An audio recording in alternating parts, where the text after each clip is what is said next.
L'hydrodiplomatie, thématique centrale de ce panel tenu au pavillon Sénégal, l'OMVS et l'OMVG, deux acteurs principaux de cette orientation bilatérale, ont réagi sur cette forme de coopération.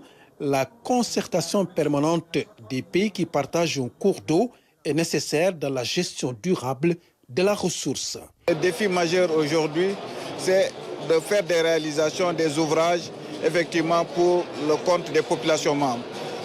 Aujourd'hui, nous avons la ligne d'interconnexion électrique de l'OMVG de 1677 km avec 15 postes de transformation, 2 postes de dispatching et également 36 paires de fibres optiques, donc 4 que nous utilisons et 32 qui seront également commercialisés. Des acquis qui donnent de la légitimité pour ces organismes de bassin transfrontaliers. Le ministre de tutelle s'est réjoui de ces avancées qui honorent une communauté à la fois culturelle et économique. Le Sénégal y est fortement engagé. L'expérience qui a été présentée au reste du monde, c'est de dire qu'il est possible, plutôt que d'utiliser ou de faire de cette ressource un outil de compétition qui créerait des conflits, de nous réunir autour de ça et de faire de la ressource eau un instrument. On a vu que ça crée de l'énergie et de l'électricité avec Manantali et autres, mais également pour accéder à la population avec tout ce qu'on fait pour l'utiliser dans les différents pays, mais plus, je pense, dans les années à venir, un outil de développement économique et social. Et aujourd'hui, ça va au-delà même de sa dimension économique.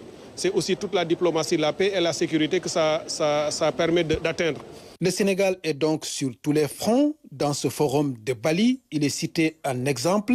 Le ministre de l'Hydraulique et de l'Assainissement a ainsi participé à plusieurs panels ministériels. Les questions de financement, de l'assainissement, de paix ont fait l'objet de débats. Chaque pays a défendu ses choix politiques sur le financement des projets liés à l'eau.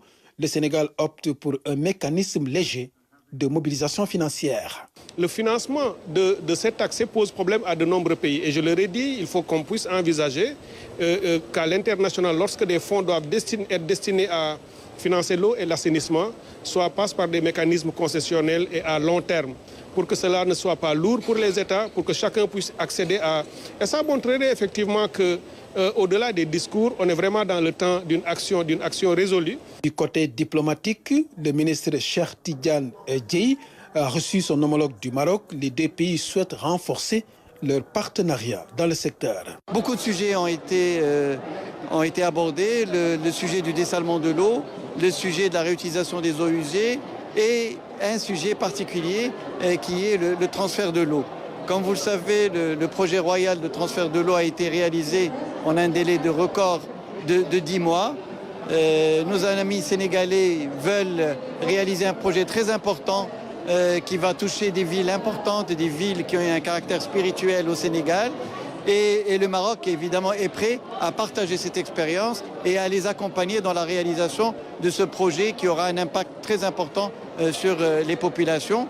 La délégation de l'Union européenne, les ministres de l'eau de la Finlande sont aussi reçus. Un balai diplomatique qui traduit l'engagement du Sénégal à bâtir de larges consensus sur les questions de développement durable dans le monde.